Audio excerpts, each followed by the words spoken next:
import pandas as student.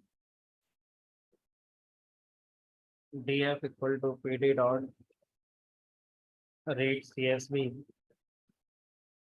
Excel वाली file read करिए जो कल सुपर स्टोर की मैं आपको बता रहा था। डी डेटा सेट एनालिसिस और सुपर स्टोर डायरेक्ट होगी।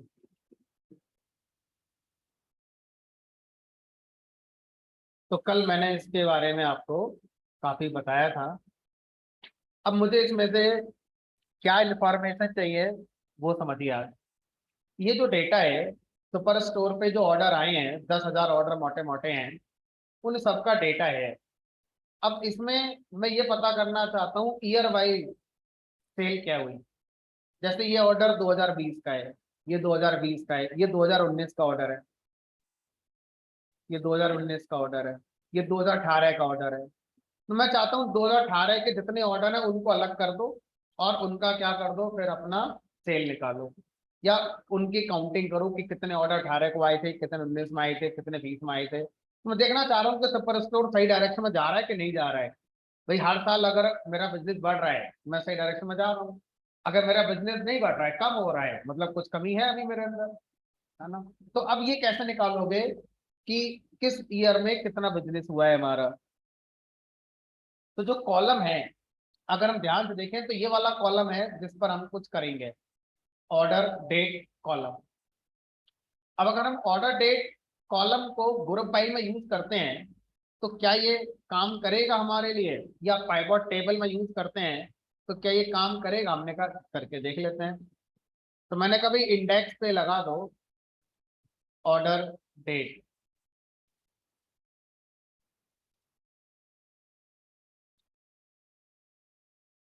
ऑर्डर डेट और सेल्स एग्रीगेट फंक्शन, मान लीजिए काउंट लगा दो और सम लगा दो। पर ये वो तो नहीं आया जो आना चाहिए। इसने क्या करा, इसने इस डेट पर जितने ऑर्डर थे उनकी ग्रुपिंग कर दी। यानी कि इस तारीख पर 3 ऑर्डर आए थे, इस तारीख पे 9 ऑर्डर आए थे, तो इससे इस तारीख में 19 ऑर्डर आए थे। इससे पता क्या पता चला कि किस तारीख को सबसे ज्यादा ऑर्डर आए, ये पता कर सकते हो। लेकिन हमें इंडिविजुअल डेट के बारे में नहीं पूछा गया था, हमें क्या पूछा गया था, ईयर वाइज। तो ग्रुप वाइज में अगर मैं ऑर्डर डेट कॉलम डाल रहा हूँ तो हमारा उस ऑर्डर डेट कॉलम में देखता है कि कहाँ पर डेट सेम है। जहां जहां पर डेट सेम होगी उनका बिल काउंट कर देगा, उनकी सेल काउंट कर देगा और उनका सम कर देगा। हमारी नीड क्या है, हमारी नीड है ऑर्डर डेट कॉलम में से पहले ईयर को बाहर निकालो, फिर उस ईयर के अकॉर्डिंग कुछ करो, तो शायद आपका आंसर आएगा जो आप सोच रहे हो। अब सर ऑर्डर डेट कॉलम में से डेट निकालें कैसे बाहर, या आपसे कोई ये पूछ ले कि भाई ये बताओ कि सबसे ज्यादा सेल किस मंथ में होती है। हो सकता है फेस्टिवल मंथ होता हो, जैसे आपका दीपावली हो गया, राखी वगैरह हो गया, तो अगस्त सितंबर में ज्यादा सेल होती हो सकता है मार्च में ज्यादा सेल होती हो होली वगैरह पे। तो हम देखना चाहते हैं किस मंथ में ज्यादा सेल हो रही है हमारी। तो पहले तो ईयर वाइज बताओ कि ईयर वाइज हमारा बिजनेस सही चल रहा है कि नहीं चल रहा है। 18 में सेल कितनी, 19 में कितनी, 20 में कितनी, 21 में कितनी, बताओ। फिर हम देखेंगे मंथ वाइज कि मंथ वाइज कैसे कैसे हमारी होती है ना। तो ये कैसे देखेंगे, तो इन सबको करने का एक ही रास्ता है। वो रास्ता क्या है कि ऑर्डर डेट कॉलम को तोड़ना पड़ेगा। कैसे तोड़ेंगे उसकी बात करते हैं। तो यहाँ पर डीएफ और उस कॉलम का नाम, क्या नाम है कॉलम का, ऑर्डर डेट। अब देखो ये वाला तरीका फेल हो जाएगा, डॉट वाला। क्यों हो जाएगा, क्योंकि कॉलम के नेम में क्या आ रहा है, स्पेस। जब भी किसी भी डेटा फ्रेम के किसी कॉलम को हम डॉट साथ रेफर करते हैं तो उसमें स्पेस या अदर सिंबल नहीं आने चाहिए। अब कैसे करेंगे, स्क्वायर ब्रैकेट में कॉलम का नाम लिखेंगे। तो इससे क्या आएगा, ये डॉट हटाओ, इससे क्या आ गया, इस डेटा फ्रेम का ये वाला कॉलम एज ए सीरीज आ गया मेरे पास। अगर कोई कॉलम डेट को कंटेन करता है तो उस कॉलम के ऊपर एक प्रॉपर्टी मैं यूज करता हूं जिसका नाम है dt। dt प्रॉपर्टी क्या करती है, उस कॉलम को डेट टाइम कॉलम बना देती है। तो dt मतलब डेट टाइम। तो अब जो हमारा ऑर्डर डेट कॉलम है वो डेट टाइम टाइप का कॉलम बनकर आ गया। डेट टाइम कॉलम के ऊपर आप कुछ मेथड कॉल कर सकते हैं, जैसे डे निकाल सकते हैं, ईयर निकाल सकते हैं, मंथ निकाल सकते हैं। ऐसे कर हमने कहा चलो ईयर निकालो, तो यहाँ लिख दिया मैंने ईयर। क्या आ गए, सिर्फ ईयर ईयर ईयर आ गए। अब इसका क्या करूं मैं, हमने कहा एक काम करो, इस ईयर को इस ईयर को क्या करो, जो नया हमारा ये रिजल्ट आया है इसको एक कॉलम बनाकर ऐड कर दो।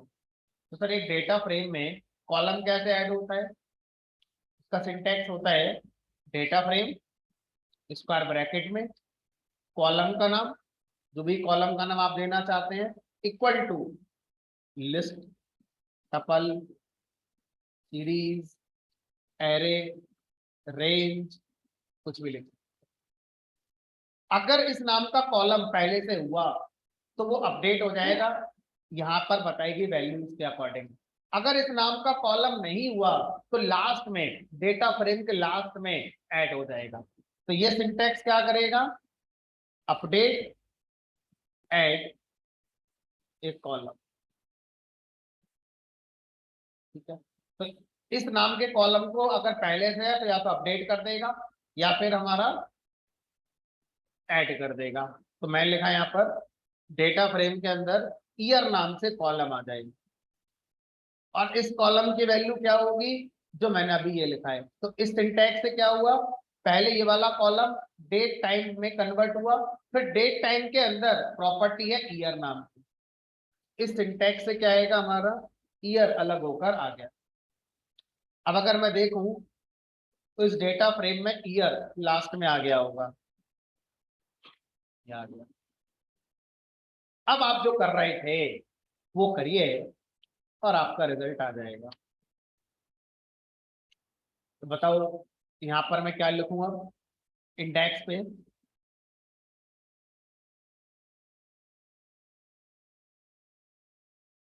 18 19 20 21, देखना जरा क्या ट्रेंड आ रहा है, सही चल रहा है बिजनेस, नहीं चल रहा है, सही चल रहा है। 18 में सेल थी 484247, 19 में 470, थोड़ी सी कम हो गई, 18 से 19 में थोड़ी कम हुई है। फिर 20 21 में देखो अच्छी खासी बढ़ गई, 4760, और 21 में कितने हो गई, 7332 करके। मतलब अगर हम देखें तो 18 से 19 में थोड़ा सा हमारा डाउन हुई है सेल, ठीक है, लेकिन उसके बाद 20 में 21 में काफी हमारी बढ़ गई।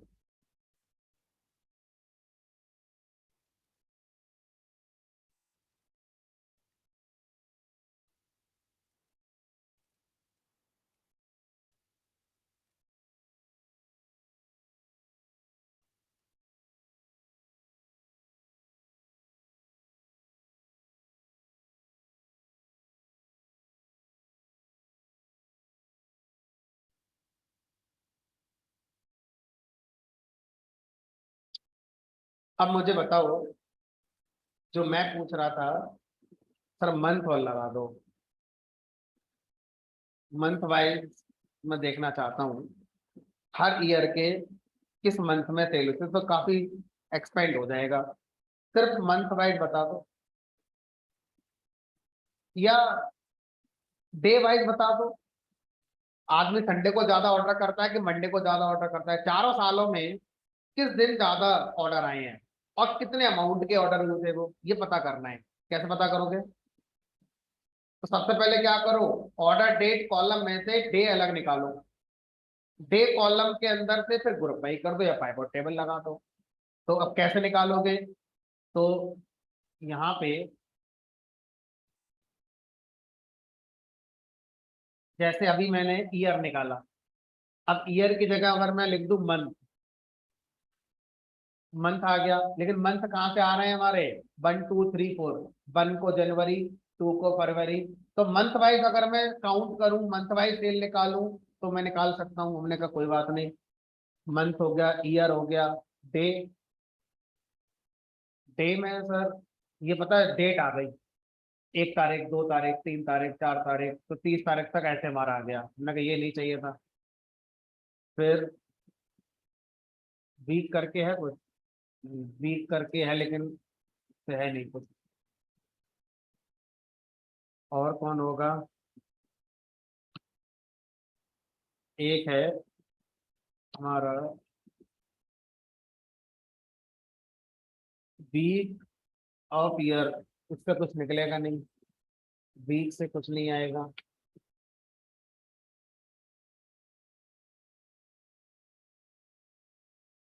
गेट डे,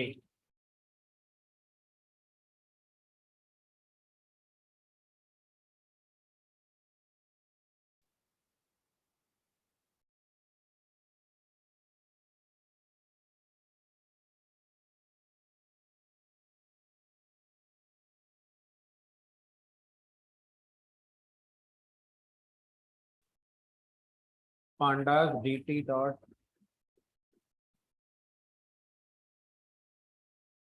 आवर है, मंथ है, टाइम है, ईयर है, day,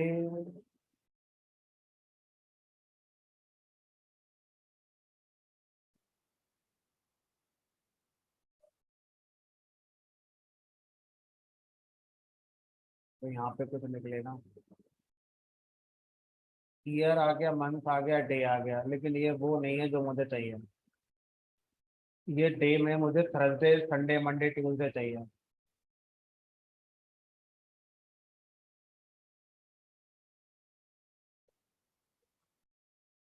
day of week, dt dot day of week, अरे ये भी नहीं आएगा, पता है, ये 0 मंडे ट्यूसडे ऐसे कर देगा है। डे, चलो देखते हैं। डे,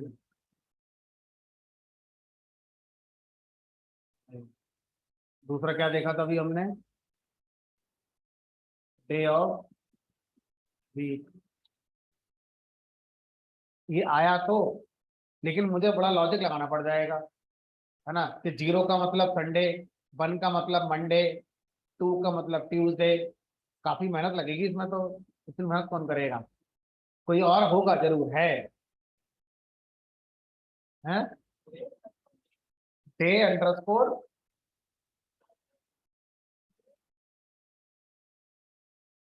नेम, ऐसे करके डे नेम, ये लो ये आ गया। ठीक है, तो इसमें क्या आएगा, हमारा डे का नेम आ गया। अब ये जो आ गया, इसको उठाकर एक नए कॉलम में डाल दो। ठीक है, मान लो इसका नाम कर दिया डे नेम। अब ग्रुप बाई इस पे लगा दो, या पाइवट टेबल इस पे लगा दो। यहाँ पर लिख दो डे,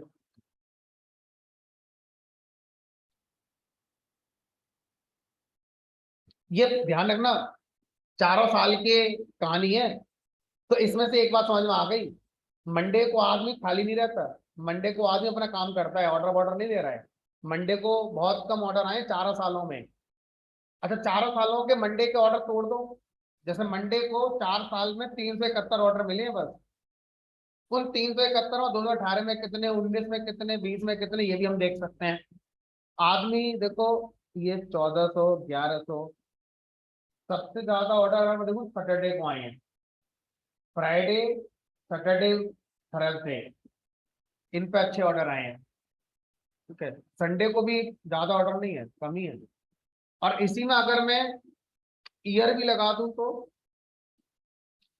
तो पहले ईयर लगा देते हैं, पहले ईयर लगा देते हैं।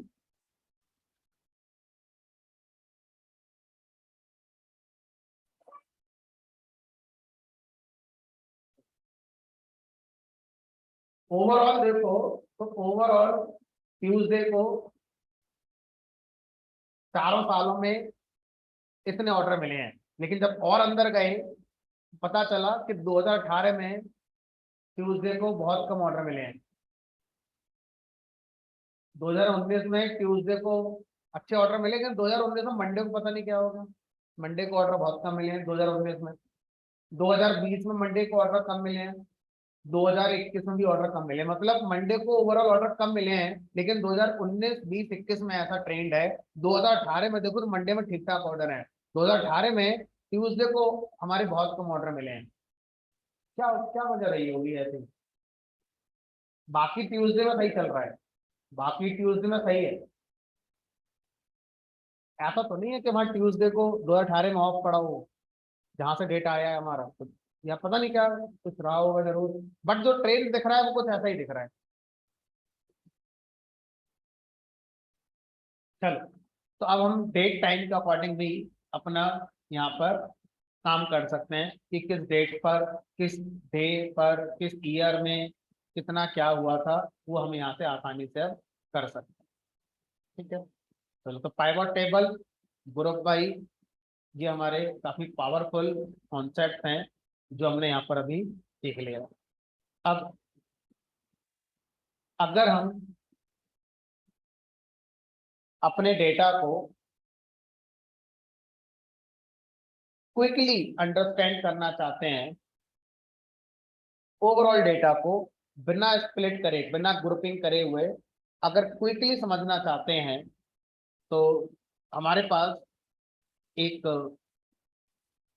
फंक्शन है जिसका नाम है इन्फो। इन्फो नाम का फंक्शन क्या, अच्छा एक काम इसे छोटे डेटा पर चला सकते हैं ना, छोटे डेटा पर ही हमारा ज्यादा समझ में आएगा। पीडी डॉट रेस्टों वाला डेटा मैं ले रहा हूँ,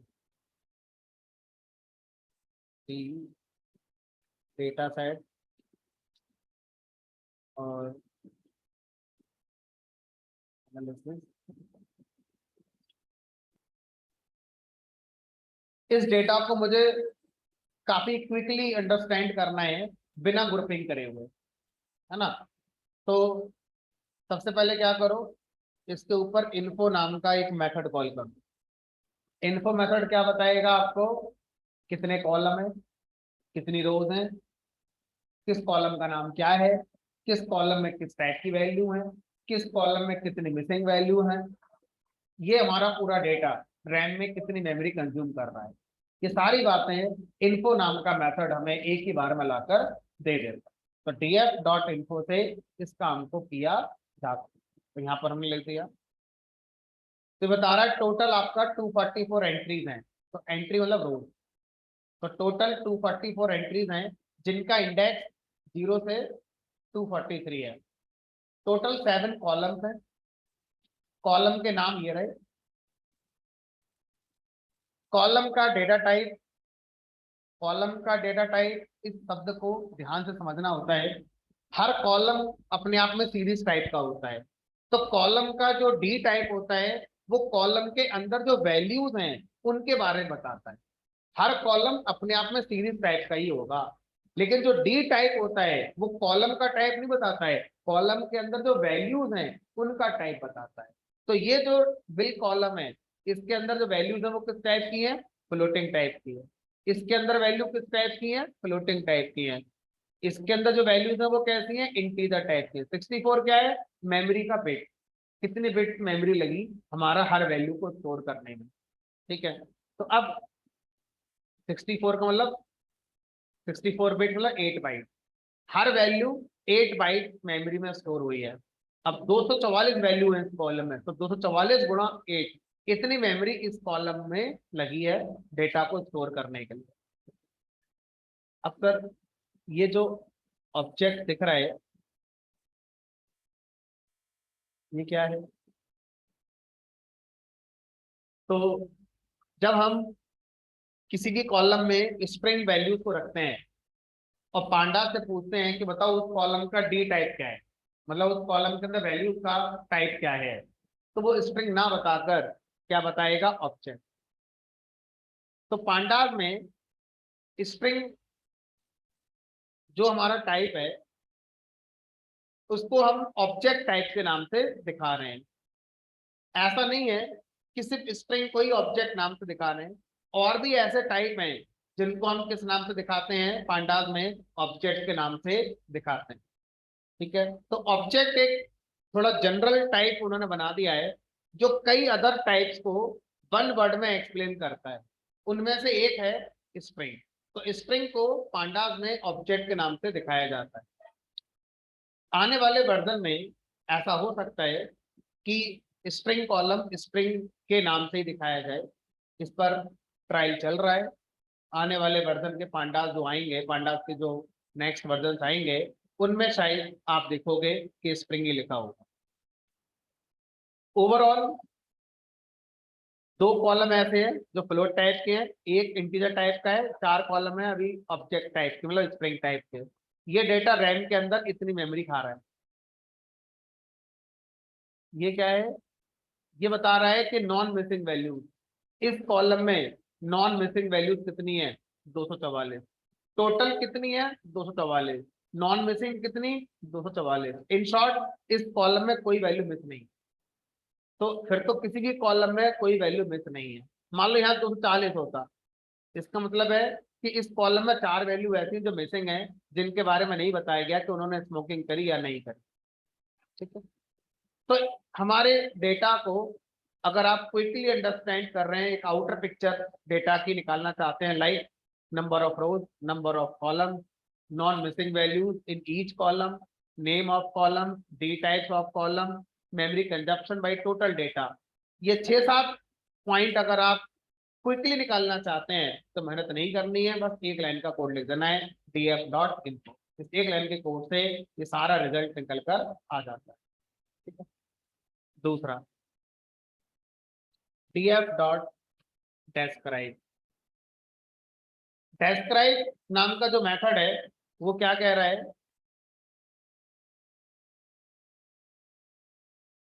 describe मेथड का मतलब होता है हमारा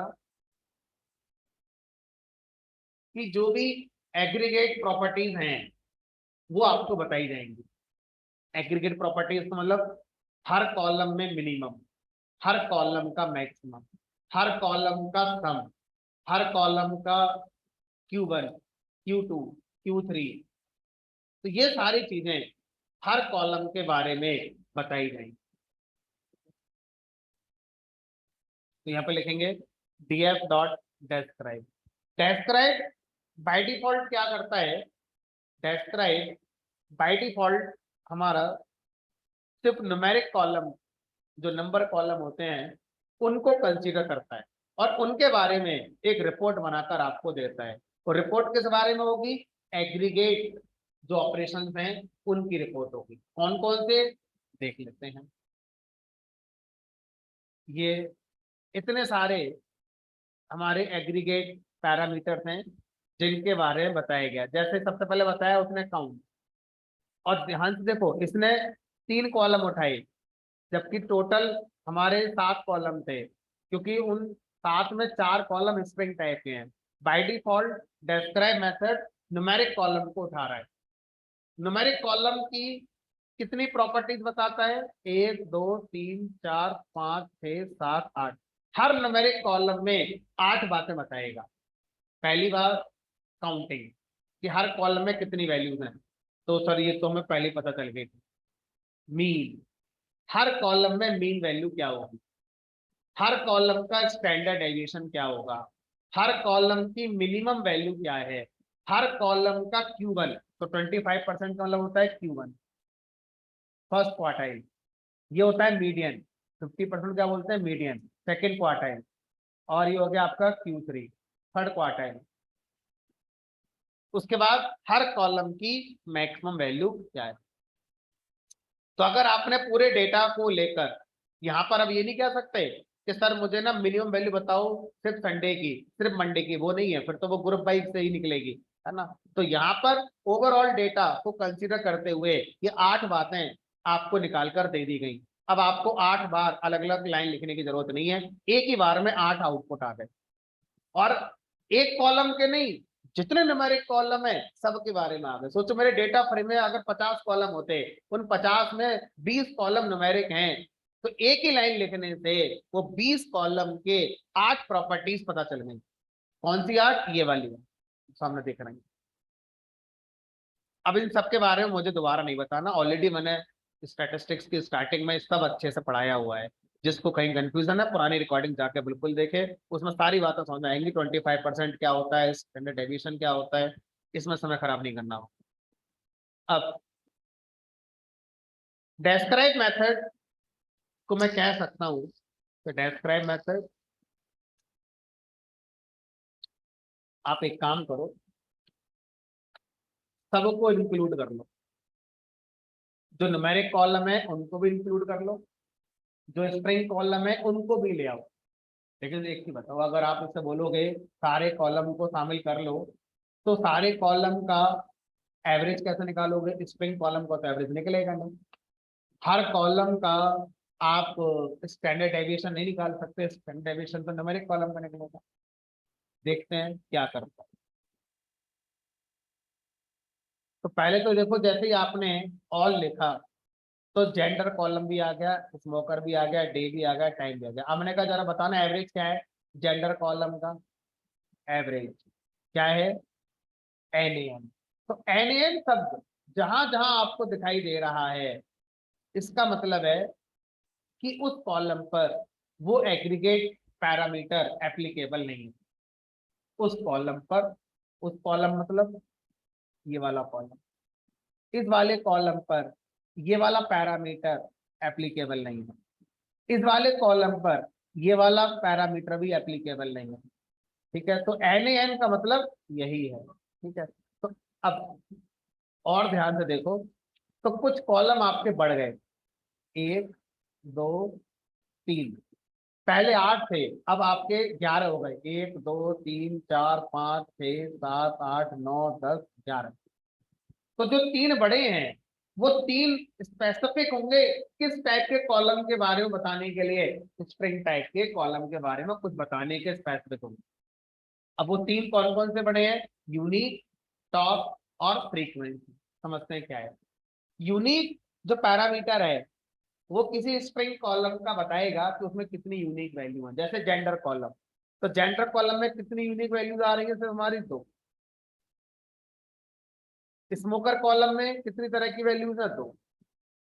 डे कॉलम में 4। टाइम कॉलम में, तो इस तरह से यूनिक क्या बताएगा? किसी भी कॉलम में कितनी यूनिक वैल्यूज आती हैं। वो कॉलम कौन सा होना चाहिए? स्ट्रिंग। अगर वो न्यूमेरिक हुआ, इंटीजर, न्यूमेरिक हुआ, फ्लोट, तो एन लिख कर आ जाएगा। देखो एन लिख कर आ जाए, एन। तो टॉप का मतलब क्या है? टॉप का मतलब है जिस स्ट्रिंग कॉलम में दो न्यूमेरिक कॉलम, दो न्यूमेरिक वैल्यू, दो हमारी यूनिक वैल्यूज थी। जेंडर कॉलम की अगर हम बात कर रहे हैं, तो जेंडर कॉलम में 2 यूनिक वैल्यूज थी। उन दोनों यूनिक वैल्यू में सबसे ज्यादा कौन है? मेल ज्यादा बार है या फीमेल ज्यादा बार है? तो आंसर के लिख कर आया मेल। यानी कि उस कॉलम में मेल ज्यादा बार है, मॉल हमारा जो मेल है उसने टॉप किया है। स्मोकर कॉलम में कौन सी वैल्यू ज्यादा बार आई है? नो। यहाँ से कुछ मीनिंगफुल आया कि आपके डेटा में अगर हम देखें, तो ज्यादातर लोग कब खाने आते हैं? सैटरडे को। और ज्यादातर लोग किस टाइम पर खाने आते हैं? डिनर करने आते हैं। तो इन आपके डेटा में डिनर लोग ज्यादा करने आए हैं, आपके डेटा में लोग सैटरडे को ज्यादा आए हैं। फ्रीक्वेंसी, फ्रीक्वेंसी ये बताएगा, जैसे आपने बताया कि ज्यादातर लोग सैटरडे को आए हैं, कितने, तो कितने वो फ्रीक्वेंसी बता रही है कि टोटल 244 में से 87 लोग सैटरडे को आए हैं, 244 में से 176 डिनर करने हमारे आए हैं, एंड सो ऑन। और जो आपने बोला कि मेल जाना है, तो कितने थे मेल? 157। तो इस तरह से हम अपने डेटा से ये चीजें अंडरस्टैंड कर सकते हैं। अच्छा सर, मुझे सिर्फ स्प्रिंग कॉलम का ही थोड़ा सा अंडरस्टैंडिंग करना है, न्यूमेरिक कॉलम के बारे में मुझे पता ही नहीं करना है ना, तो क्या लिखोगे? तो यहाँ लिखोगे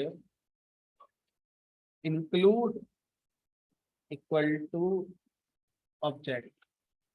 इससे सिर्फ कौन से कॉलम आ गए, फिर स्प्रिंग कॉलम आ गए।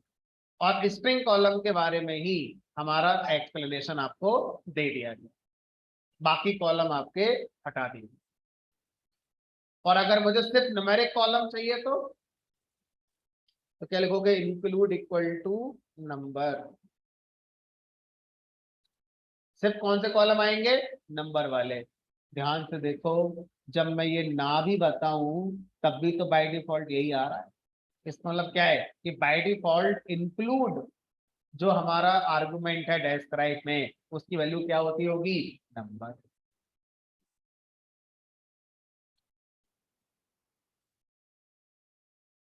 अच्छा, अगर मैं आपसे कहूं कि मुझे सिर्फ फ्लोट कॉलम के बारे में बताओ, नंबर का मतलब इंटीजर भी और फ्लोट भी, सिर्फ फ्लोट कॉलम के बारे में बताओ, तो क्या मैं ऐसा लिख सकता हूं, करके देख लेते हैं। अगर लिख पाएंगे तो फायदा कुछ होगा, नहीं लिख पाएंगे तो ऑप्शन नहीं है फिर हमारे पास।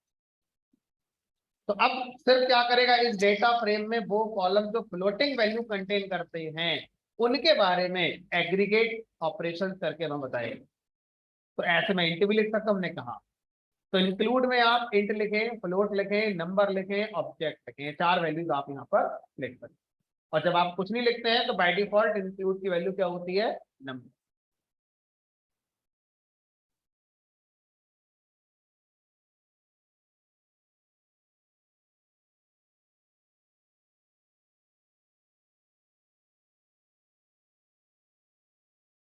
चलिए,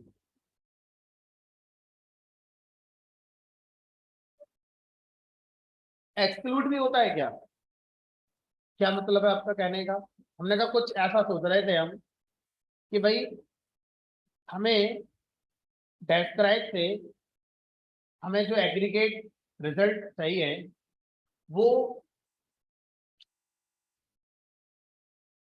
फ्लोटिंग कॉलम का चाहिए, स्प्रिंग कॉलम का चाहिए, इंटीजर का नहीं चाहिए। तो कैसे लिखोगे, एक्सक्लूड। किसको एक्सक्लूड करना है, इंटीजर जितने भी कॉलम है सब एक्सक्लूड हो जाएंगे, बाकी जो बच गए सब आ जाएंगे।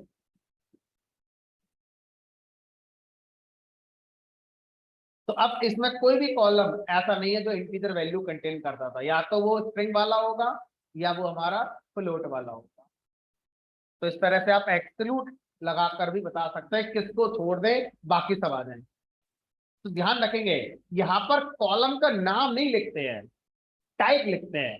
उस टाइप के जितने कॉलम होंगे वो इंक्लूड या वो एक्सक्लूड होंगे। आप सोचते मैं एग्जैक्ट नाम लिखूंगा, bill column, side column, day column, वो नहीं है। तो यहाँ पर हम इंक्लूड एक्सक्लूड में टाइप लिखते हैं, है ना, एग्जैक्ट नाम नहीं लिखते हैं।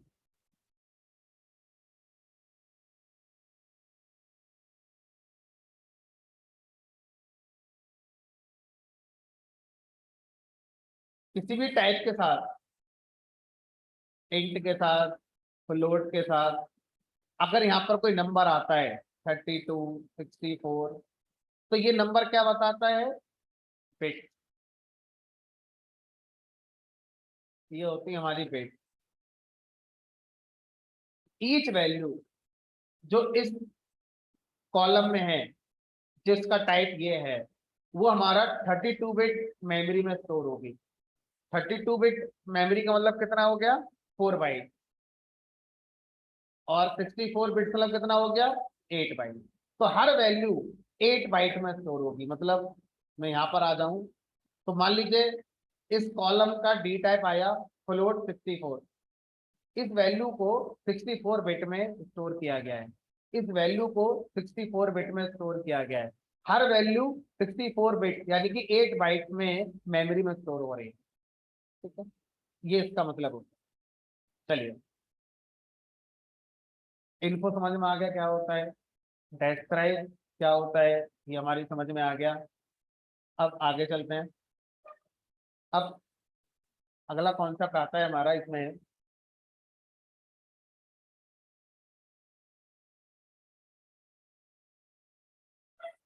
डेटा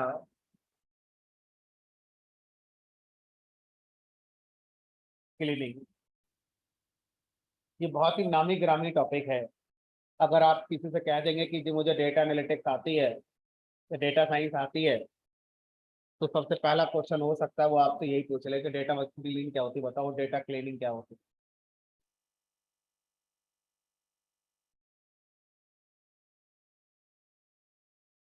डेटा क्लीनिंग का मतलब होता है,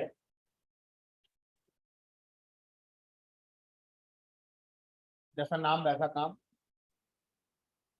डेटा में उन चीजों को रखना जिनसे कुछ इंफॉर्मेशन निकाली जा सकती हो। अगर कुछ ऐसा है डेटा में जिसकी जरूरत नहीं है, उससे कोई फर्क नहीं पड़ता, तो उसको क्या कर दो, हटा दो, क्लीन कर दो। तो डेटा क्लीनिंग का मतलब क्या क्या है, मैं लिख देता हूँ। डेटा क्लीनिंग में आता है सबसे पहले हमारा handling missing values, missing values को हैंडल करना, कि हमारे डेटा में कितनी मिसिंग वैल्यूज हैं उनको हैंडल करो।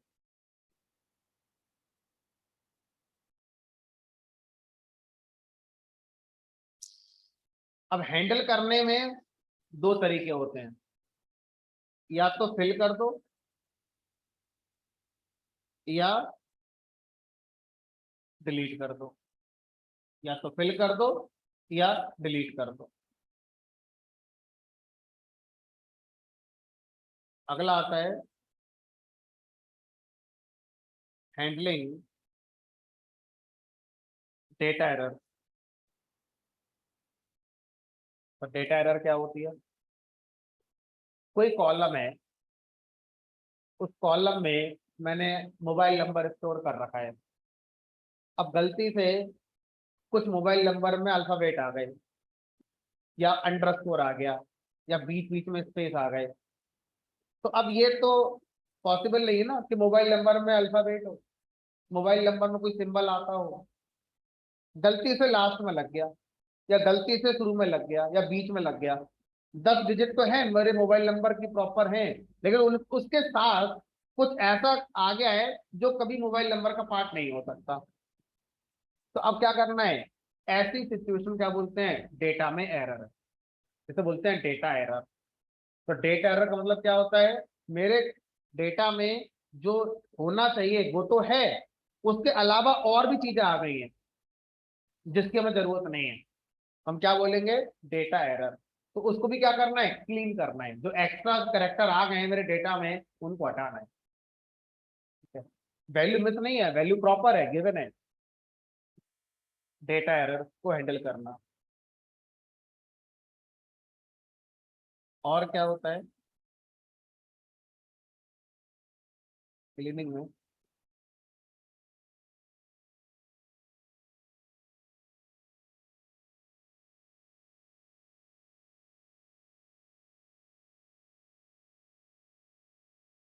Handling duplication.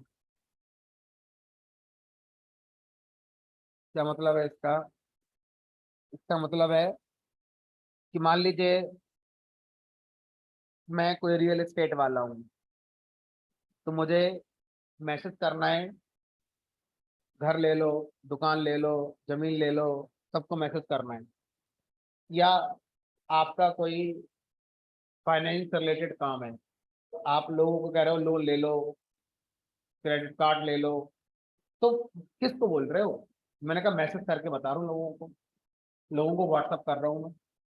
अब तो बिजनेस यही चल रहा है, आपके व्हाट्सएप अचानक से दिख जाएगा घर ले लो, आप सोचो कहाँ से आ गया इसके पास मेरा नंबर। डेटा से बिजनेस होता है और क्या है, तभी तो सब पढ़ रहे हो या डेटा साइंस। तो अब यहाँ पर बहुत सारी एजेंसीज हैं जो डेटा प्रोवाइड करती हैं, पर कौन करेगा डेटा प्रोवाइड, आप ट्रू कॉलर चला रहे हो, आपको तो फ्री है, वो फ्री का आपको बहुत पैसा देना पड़ता है इनडायरेक्टली। कैसे दे रहे हो, जैसे ही आप ट्रू कॉलर इंस्टॉल करते हो, बीच में एक परमिशन आती है, it will read your contact, आप तो पढ़ते ही नहीं हो, यस यस यस, सब यस हो गया। जैसे ही आपने यस करा, आपकी पूरी कॉन्टेक्ट बुक पहुंच गई ट्रू कॉलर के पास। अब सोचो कितने लोगों ने ट्रू कॉलर इंस्टॉल कर रखी है, सबका पहुंच गया। अब मैं रियल एस्टेट वाला हूँ, मुझे नंबर चाहिए, मैंने फोन किया ट्रू कॉलर को, यार नंबर दे दो 10,000, बोला मिल जाएंगे, 1 रुपए का नंबर है, उसका बिजनेस हो गया। अब मैं कोई फाइनेंस वाला हूँ, फिर मैंने कॉल करा ट्रू कॉलर को, नंबर दे दो भाई, तो सर उसने मुझे भी दे दिए 1 रुपया नंबर, उसका तो बहुत बिजनेस हो गया। इतना खर्चा उसका ऐप बनाने में नहीं आया होगा, इतना तो उसने प्रॉफिट कर लिया अपना। हमने कहा और क्या। अभी कहीं इलेक्शन आने शुरू हो गए, पार्टी वाले आ गए, यार नंबर दे दो मैसेज करना है, ले जाओ लाओ रुपए दे दो। दूसरी पार्टी वाले आए, ले जाओ पैसे दे दो, वही नंबर है, अपने अपने सब यूज कर रहे हैं, मेरा बिजनेस हो रहा है। समझ में आ रही है? तो जितनी भी ऐप आप इंस्टॉल करते हो ना बिना पढ़े, नेक्स्ट नेक्स्ट और यस यस यस, उसमें 90% ऐप आपका कॉन्टैक्ट रीड करती है। 90% ऐप जो आपके मोबाइल में इंस्टॉल है वो आपका कॉन्टैक्ट रीड करती है। उन्हें कुछ नहीं चाहिए, उन्हें यही चाहिए बस, उसी से उनका बिजनेस चल रहा है। ठीक है, तो अब जब आप किसी कंपनी से डेटा मांगते हो, तो वो कंपनी लालच में क्या बोलती है, यार मेरे पास ना 10,000 लोगों के नंबर हैं, ये मांग रहा है 20,000 के, अब कहाँ से दूं लाके। Copy paste copy paste copy paste, क्योंकि एक नंबर 1 रुपए का है, अब 20,000 मिलेंगे उससे मुझे। अब क्वेश्चन ये है वो पकड़ेगा कैसे कि आपने उसे डेटा में डुप्लीकेसी दे दी है। इतनी भीड़ में कहाँ से पहचानोगे, है ना। ये कॉन्ट्रैक्ट होता है कि फर्जी नंबर निकला पैसे नहीं लगेंगे। फर्जी मतलब तुमने 10 नंबर कुछ भी लिख दिए कि मोबाइल नंबर है, वो काउंट नहीं होगा, वो रुपये माइनस हो जाएगा आपका। यानी कि पेमेंट में वो नंबर तब, आपका पेमेंट तब आएगा जब नंबर सारे के सारे वैलिड होंगे। अगर इनवैलिड नंबर दे दोगे तो वो काउंट नहीं होगा, ऐसा तो आप कुछ भी दे दोगे,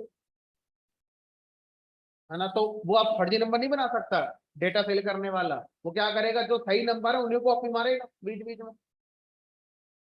अब जिसने नंबर खरीदे हैं उसको सोचना पड़ेगा। तो यहाँ पर आता है डुप्लीकेसी को हैंडल करना। कैसे डुप्लीकेसी को डेटा से निकालोगे। जब छोटा मोटा डेटा होता है तो आंखों से देखकर निकाल लोगे, जब बहुत सारा डेटा होता है तो आंखें फेल हो जाती है, फिर हमारी दिमाग फेल हो जाता है, फिर हमें कोई ना कोई टेक्निक जो हम पढ़ रहे हैं पांडा, ये यूज करनी पड़ेगी। तो ये सब किसके अंदर आता है, डेटा क्लीनिंग के अंदर आता है। तो डेटा क्लीनिंग के अंदर 3 बातें हम जनरली पढ़ते हैं। मिसिंग वैल्यू को डील करना, मिसिंग वैल्यू डेटा है ही नहीं वहां पर, ठीक है। एरर को सही करना, डेटा है लेकिन डेटा के साथ कुछ एक्स्ट्रा करेक्टर्स आ गए, उनको हटाना है। क्योंकि अगर मान लीजिए एक कॉलम में मोबाइल नंबर सबके स्टोर हैं और मैं सबको बल्क मैसेज करना चाहता हूँ, तो मुझे एक इंटरफेस देगा अपलोड फाइल। अब जैसे मैंने अपलोड फाइल पे क्लिक करा, मोबाइल नंबर कॉलम जैसे ही वहां पर गया एरर आ गई। क्यों? क्योंकि मोबाइल नंबर में नंबर के अलावा और करेक्टर भी थे। अब मेरा मैसेज ही नहीं गया, बल्क मैसेज गए ही नहीं हमारे। अब क्या करें, तो पहले क्या करो, मोबाइल नंबर कॉलम को क्लीन कर लो, उसमें सिर्फ नंबर नंबर होने चाहिए, बाकी करेक्टर सब हटाओ वहां से। तब वो फाइल अपलोड होगी इंटरफेस पर व्हाट्सएप पे, तब मैसेज आएगा सबको, है ना। तो ये सब क्या करना पड़ेगा मुझे, डेटा क्लीनिंग के थ्रू ये काम करना पड़ेगा। ठीक है, चलो तो आप शुरू करते हैं। तो इसके लिए क्या चाहिए फिर मुझे, डेटा चाहिए जिसमें ये सारी बातें पहले हों, ये सारी कमियां होनी चाहिए पहले डेटा में, तब मैं इनको सीख पाऊंगा कि कमी तो है दिख रही है, अब इसको सही करते हैं चलो, है ना। क्यों, रियल लाइफ में जो हमारा डेटा होता है वो रॉ डेटा होता है। रॉ डेटा का मतलब यही होता है, उसमें मिसिंग वैल्यूज हो सकती हैं, उसमें हमारा एरर्स हो सकती हैं, डुप्लीकेसी हो सकती है। तो आपका सबसे पहला काम यही होता है as a data analyst, data को क्लीन करना। तभी आप आगे उसे प्रोसेस कर पाएंगे किसी भी और पर्पज के लिए। ठीक है, तो डेटा क्लीनिंग इसलिए सबसे पहला और सबसे असेंशियल स्टेप होता है डेटा एनालिस्ट की लाइफ का। ठीक है, क्योंकि डेटा ऐसा नहीं मिलता जैसे मैंने अब तक आपको सिखा दिया कि चलो एनालाइज कर लिया, केस स्टडी देख ली टाइटैनिक वाली, केस स्टडी देख ली रेस्टोरेंट वाली या सुपर स्टोर के डेटा की। अरे पहले देख तो लो डेटा सही है कि नहीं है, एनालाइज करना शुरू कर दिया आपने, है ना। चलो, तो डेटा क्लीनिंग में मैंने स्पेसिफिक डेटा बना रखा है और आपको दे भी रखा है, read CSV, data set analysis, weather का डेटा है, सीएसवी फाइल में वेदर का डेटा रखा हुआ है, इसको देखते हैं। तो मैंने छोटा डेटा बनाया है जिसको देखकर हम टॉपिक को सीख पाएंगे। ठीक है, तो मैंने पूरे टॉपिक के लिए छोटे छोटे डेटा सेट बना रखे हैं, है ना। तो अब अगर हम इस डेटा को ध्यान से देखें तो आंखों से देखकर अभी हम समझ पा रहे हैं कि मिसिंग वैल्यू एक ये है, ये सब हमारी क्या कहलाती है, मिसिंग वैल्यू। तो सबसे पहले पूछा गया क्या मिसिंग वैल्यूज तभी मानी जाए जब कहीं पर NaN लिखा हो। NaN का कोई मतलब भी होता है या बस ऐसे ही एक दे दिया गया सिंबल, एक स्लोगन। हमने कहा नहीं, NaN यूज होता था मैथमेटिक्स के अंदर नॉट ए नंबर को डिफाइन करने के लिए। Not a number, not a number का मतलब होता है किसी भी नंबर को, किसी भी नंबर को अगर आप जीरो से भाग करोगे तो इनफाइनाइट आता है। जीरो को किसी भी नंबर से भाग करोगे तो जीरो आता है। जीरो को जीरो से भाग करने पर तीन आंसर आ सकते हैं और तीनों गलत होंगे, लगेंगे तीनों सही है। जीरो एकम जीरो, तो एक आंसर आ गया वन। भाई जब 4/4 करोगे तो 4 एकम 4 नहीं कर दोगे, तो जीरो के पढ़ा पढ़ लो, जीरो एकम जीरो, एक तो आंसर जी वन आ गया जो कि गलत है। दूसरा, सर किसी भी नंबर को जीरो से भाग करने पर आंसर जीरो ही आता है, ये भी गलत आंसर है। सर नंबर ऊपर कोई भी हो, अगर नीचे जीरो लिखा है तो फिर तो इनफाइनाइट ही आता है। हमने कहा इसका आंसर इनफाइनाइट भी नहीं आएगा, ये भी गलत। तो 0/0 के तीनों आंसर गलत हैं। ना तो इसका आंसर वन होगा, ना इसका आंसर जीरो होगा, ना इसका आंसर इनफाइनाइट होगा। क्या करें फिर? हमने कहा एक काम करो, NaN लिख दो, इसका आंसर जो भी होगा वो एक नंबर होगा ही, नॉट ए नंबर। तो गणित के लोग NaN का इस्तेमाल करते थे ऐसी सिचुएशन को दिखाने के लिए, तो वहां पर चलता था नॉट ए नंबर। अब यही चीज फिर प्रोग्रामिंग लैंग्वेज के अंदर भी ट्रेंड में आ गई और ये लोग भी मिसिंग वैल्यू के लिए NaN दिखाने लगे। ठीक है, अब चाहे वो मिसिंग वैल्यू न्यूमेरिक हो, चाहे वो स्ट्रिंग वाली हो, अब वो सब भूल गए बोलो। अब वो सबको NaN ही कहने लगे, not a number, not a number, not a number. ठीक है, लेकिन अगर हम डेटा साइंस के नजरिए से देखें, ना कि गणित के नजरिए से, तो कब वैल्यू को मिस माना जाता है? तो 15-20 वैल्यूज हैं, अगर आपके डेटा में 15-20 वैल्यूज में से कोई भी मिल गई तो उसको मिसिंग माना जाता है और उसको क्या लिखा जाएगा? NaN लिखा जाएगा। कौन सी वो 15-20 वैल्यूज हैं, याद करने की जरूरत नहीं है, मैंने लिख ली है, आप उन्हें बस देख लो। ये मैं आपको शेयर कर दूंगा।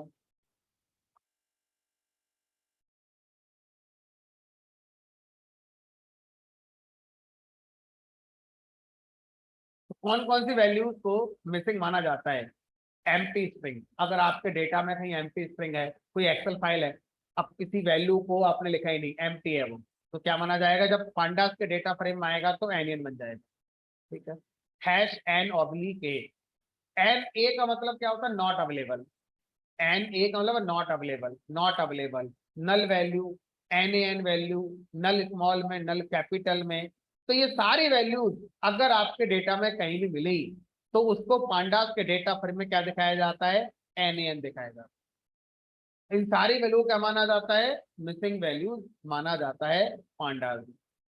पांडास में, पूरे कंप्यूटर साइंस में नहीं कह रहा हूँ, पांडास में मिसिंग वैल्यू का मतलब इनमें से कोई भी होना।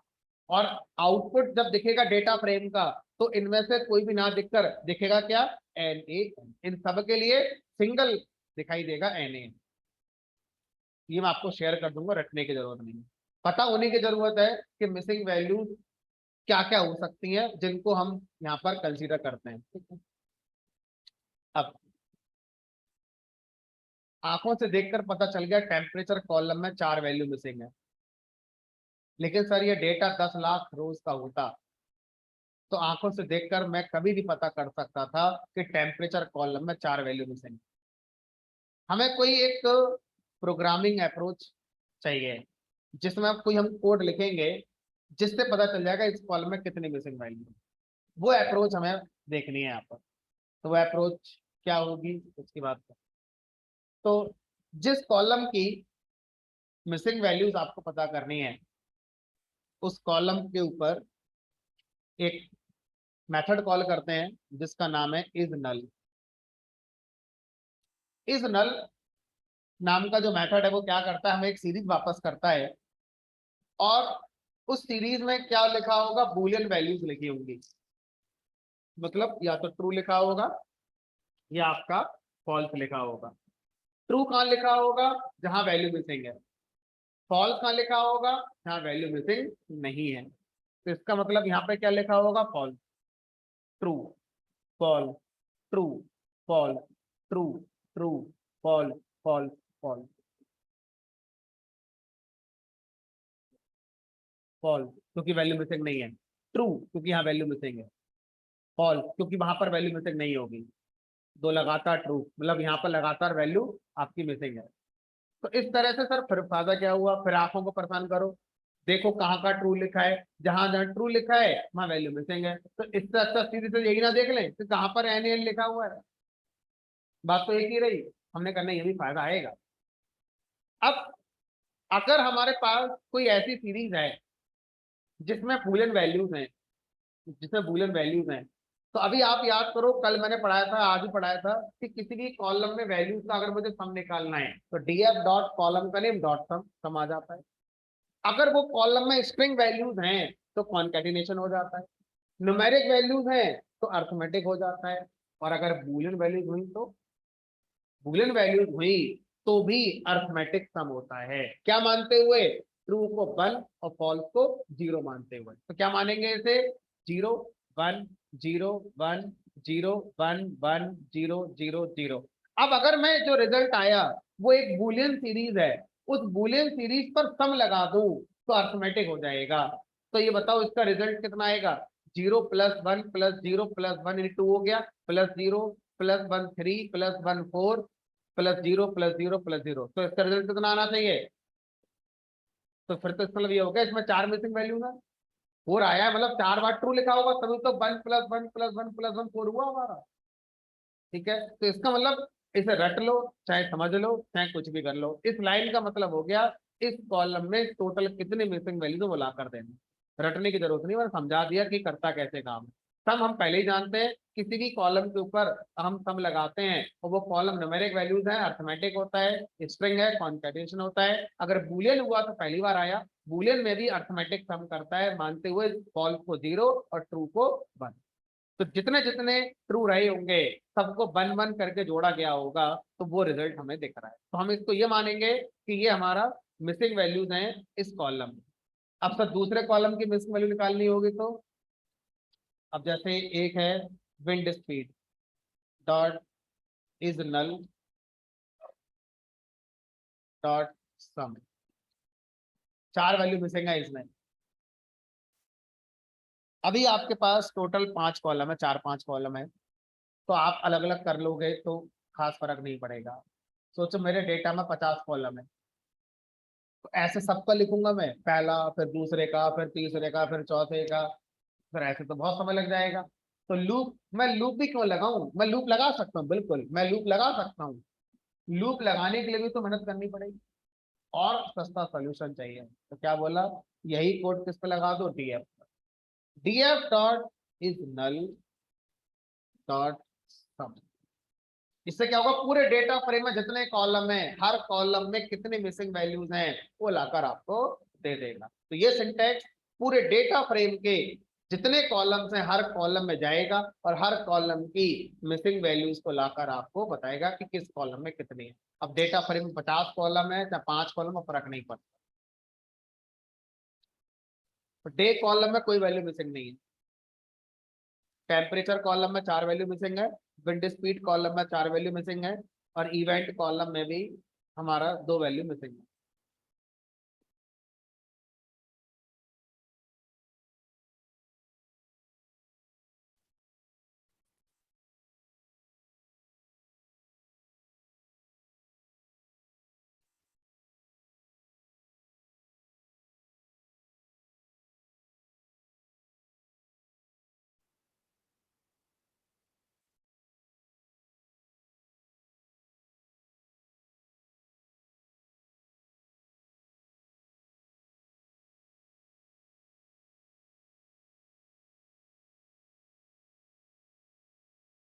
चलो, अब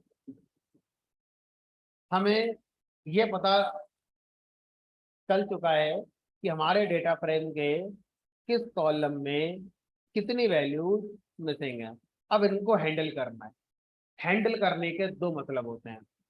पहला मतलब होता है कि सर वो रो डिलीट कर दो जिसमें मिसिंग वैल्यू है, मतलब इसको हटा दो, डेटा के अंदर से इस रो को हटा दो, इसको भी हटा दो।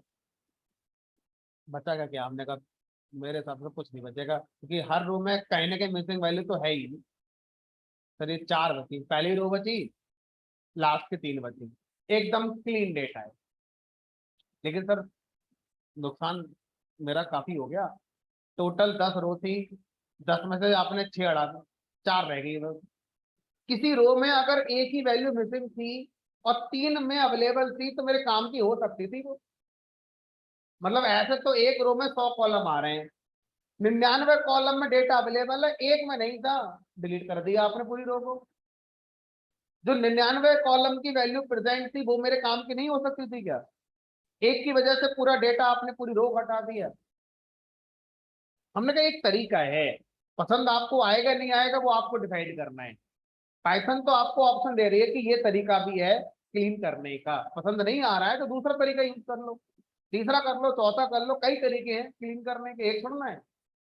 जिसको जो पसंद आए अपनी रिक्वायरमेंट के हिसाब से वो यूज कर ले। तो पहले सर यही करके देख लेते हैं, हो सकता है यही मेरी रिक्वायरमेंट का पार्ट। सर ऐसा भी तो हो सकता है, मैं उस कॉलम को ही उड़ा दूंगा जिसमें मिसिंग वैल्यू होगी। मैं रो के बारे में नहीं सोच रहा, कॉलम के बारे में सोच रहा हूँ। ये कॉलम गया, ये कॉलम गया, बचा क्या? फिर एक ही कॉलम बचा। हमने ये तो और ज्यादा आप प्रॉब्लम में आ गए, अब कुछ नहीं बचा आपके पास। कम से कम वहां पे हमारा 4 रो में अच्छा खासा डेटा फ्री बच गया था। अब आपकी रो सारी हैं, लेकिन बहुत कुछ आपका जा चुका है। क्या निकालोगे डे से? सिर्फ एक पैरामीटर बचा डे कॉलम वाला, बाकी सब खत्म। तो आप कॉलम वाइज कॉलम को डिलीट करोगे कब? अगर किसी कॉलम में कोई मिसिंग वैल्यू होगी तो ये गलत चॉइस हो सकती है आपकी, ये चॉइस अच्छी नहीं है। रो में ही रहो ज्यादा अच्छा है, क्योंकि अगर रो में जाओगे तो कम से कम एक रो डिलीट होगी, बाकी तो अवेलेबल है हमारे पास। पाइथन का हम तो आपको बता रहे हैं, ऐसे भी कर सकते हो, वैसे भी कर सकते हो, कोई तीसरा तरीका है, कोई चौथा है, सीखते जाओ।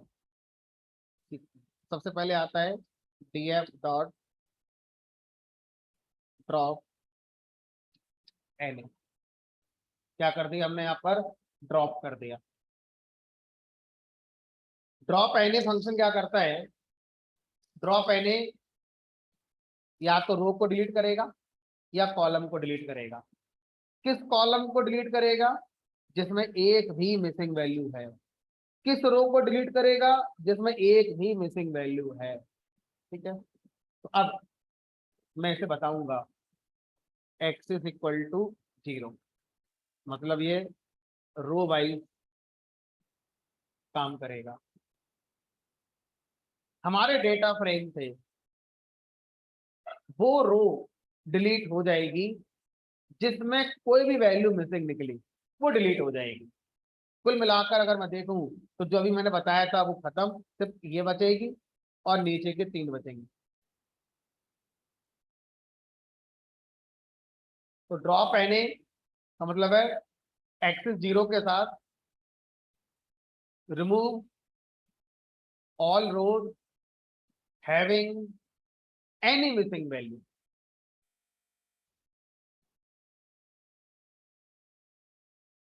एकदम क्लीन डेटा आगे निकल के, नुकसान कर लिया आपने काफी अपना, लेकिन जो बचा एकदम क्लीन बचा। अब ड्रॉप एन क्या कह रहा है कि हो सकता है गलती हो गई हो आपसे, इसलिए मैंने एग्जिस्टिंग में चेंज नहीं करा। क्या करा? एक कॉपी बनाकर आपको दे दी। तो ड्रॉप एन कभी भी एग्जिस्टिंग डेटा में से डिलीट नहीं करता, एक कॉपी बनाता है, उसमें आपकी सिर्फ वो रखेगा जो आपको चाहिए थी। डेटा फ्रेम अभी भी जैसा था वैसा ही है, तो सीखने के लिए सही है। और मुझे लगता है नहीं, मैं तो चेंज करूंगा। क्या लिख दो यहाँ पर? इनप्लेस इक्वल टू, ये हम जानते हैं। हमने कहा सर कॉलम वाइज करके दिखाना जरा, TF dot drop N X equal to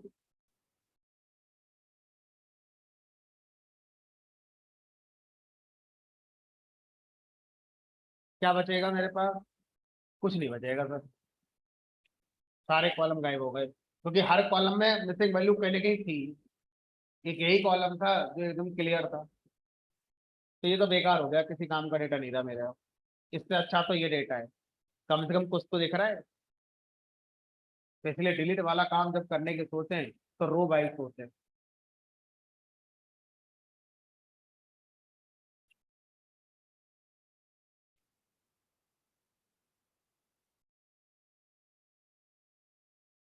अब सर, हमें रो वाइज ही कुछ करना है, लेकिन लेकिन थोड़ा सा ध्यान रखते हुए। ड्रॉप एने से हम क्या बोलेंगे? ड्रॉप एने, आप रो वाइज काम करो। जब मैं इसको एक्सेस 0 बताऊंगा तो रो वाइज काम।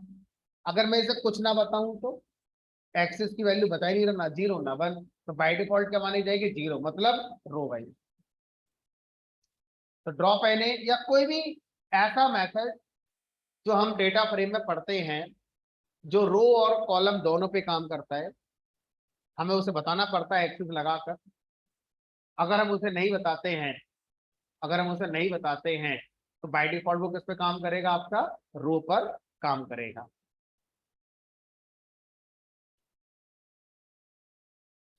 ठीक।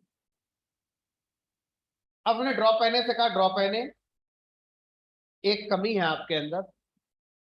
मान लीजिए 100 कॉलम हुए, किसी रो में 99 कॉलम की वैल्यू लिखी है। जैसे यहां पर देखो, इस वाले रो में 4 कॉलम, हर रो में 4 ही कॉलम है, 3 में वैल्यू है। तो मुझे लगता है मेरे काम का रो है।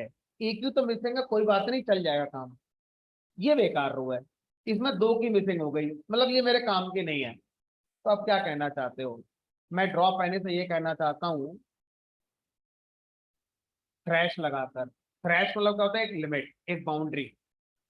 ठीक है, एक कंडीशन होती है। क्या? 3। ड्रॉप एने उन रोज को बचाना है जिसमें 3 वैल्यूज हमारी नॉन मिसिंग है। अगर किसी भी रो में 3 से कम नॉन मिसिंग वैल्यू हो तो डिलीट करना। किसी भी रो में 3 से कम नॉन मिसिंग वैल्यू हो तब डिलीट करना। तो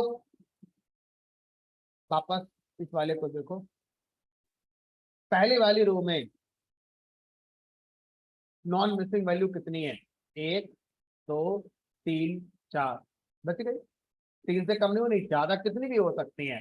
दूसरी वाली रो में नॉन मिसिंग वैल्यू कितनी है? 1, 2, 3, बच गई, डिलीट नहीं होगी। 1, 2, 3, यही बच गई। 1, 2, ये गई काम से अब, क्योंकि थ्रेड से भी नीचे आ गए अब। थ्रेड की लिमिट क्या थी हमारा? 3। 3 नॉन मिसिंग वैल्यू जरूर होनी चाहिए, ज्यादा कितनी भी हो सकती है, इससे कम नहीं होनी चाहिए। इससे कम होते ही डिलीट करो।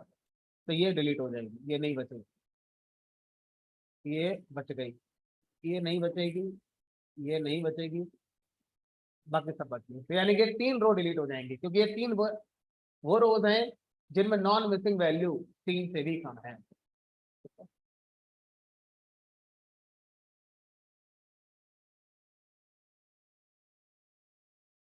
गारंटी है हर रो में 3 नॉन मिसिंग वैल्यू जरूर होंगी।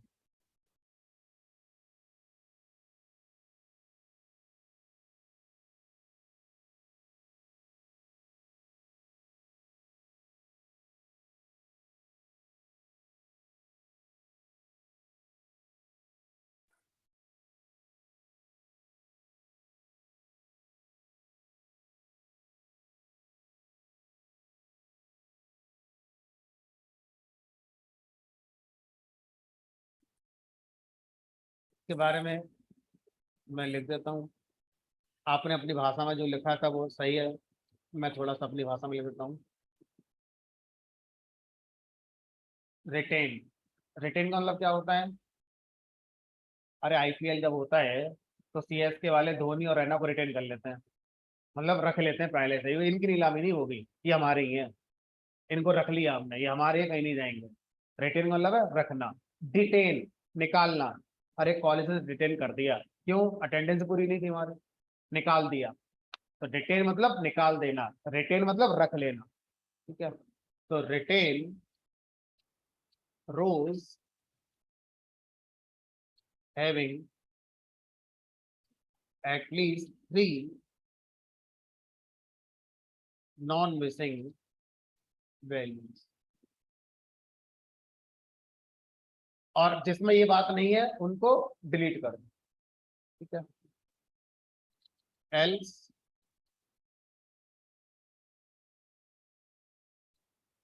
रिमूव।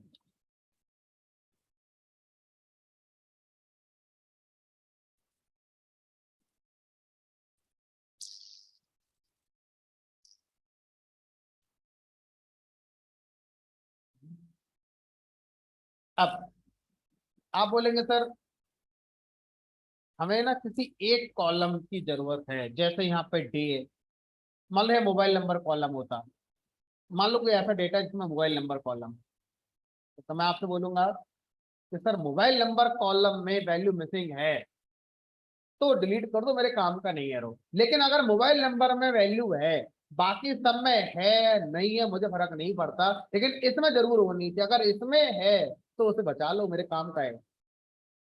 तो मैं गिनती नहीं करना चाहता, मैं पर्टिकुलर कॉलम को फोकस करना चाहता हूँ कि इस कॉलम में वैल्यू अगर है तो बचा लो, बाकी में है नहीं है फर्क नहीं पड़ता।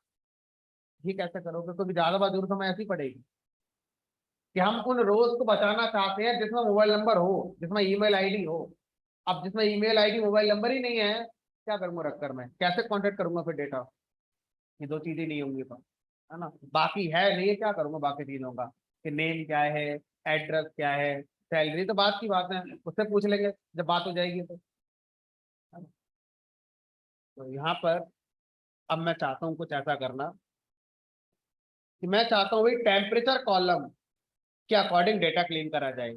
मतलब सिर्फ उन रोज को रखो जहां पर टेम्परेचर है, अगर टेम्परेचर नहीं है हटा दो, मतलब ये हटा दो, ये हटा दो, ये हटा दो, ये हटा दो। ठीक है, ये बचा लो, वो भी टेम्परेचर तो है, ये बचा लो, टेम्परेचर तो है। कैसे लिखोगे, TF dot drop N A. अब यहाँ पे लिखोगे आप सबसेट, सबसेट में हम क्या पास करते हैं, अपने कॉलम के नाम पास करेंगे, किन किन कॉलम की वैल्यू नॉन मिसिंग हो कि उन्हें बचा लिया जाए। तो हमने कहा बस एक ही की, दो की करना दो की कर दो।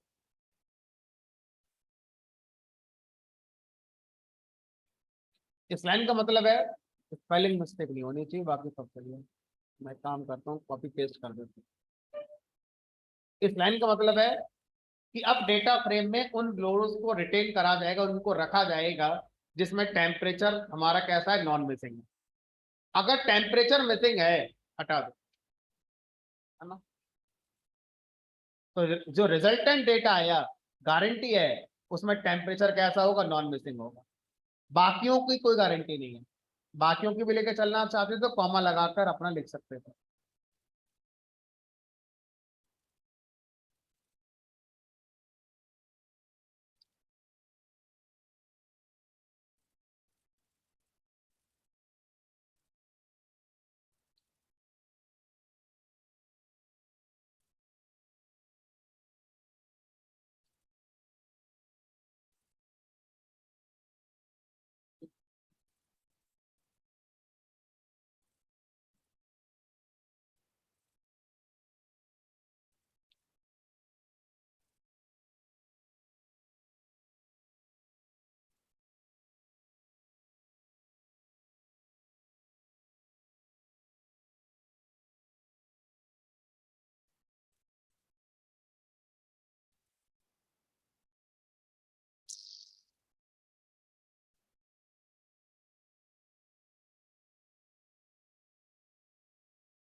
Data manipulation is a super set of data cleaning.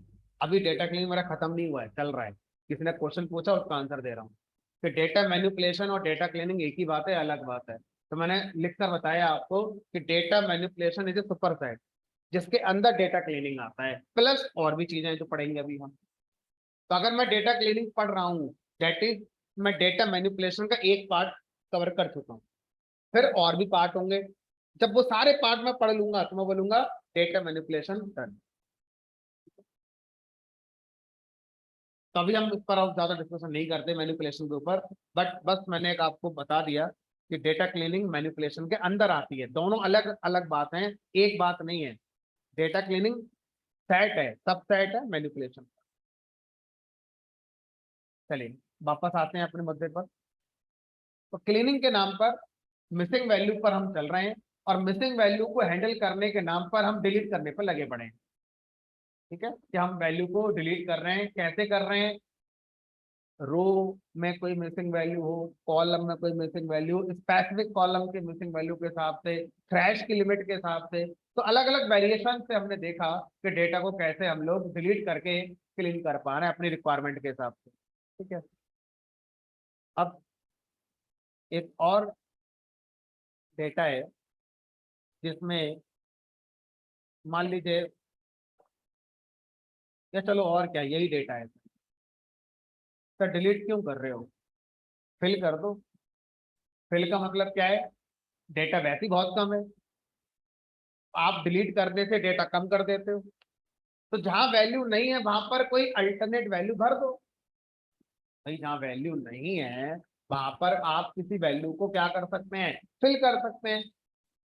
भाई जैसे जैसे मान लीजिए किसी स्टूडेंट ने एग्जाम दिए 5 सब्जेक्ट के, यूनिवर्सिटी की गलती की वजह से एक सब्जेक्ट की कॉपी मिस हो गई, पता नहीं कहाँ गई उस बच्चे की।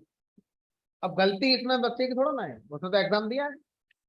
अब 4 सब्जेक्ट की कॉपी चेक हो गई, उनके मार्क्स भी आ गए, लेकिन 5वें सब्जेक्ट के मार्क्स मिसिंग।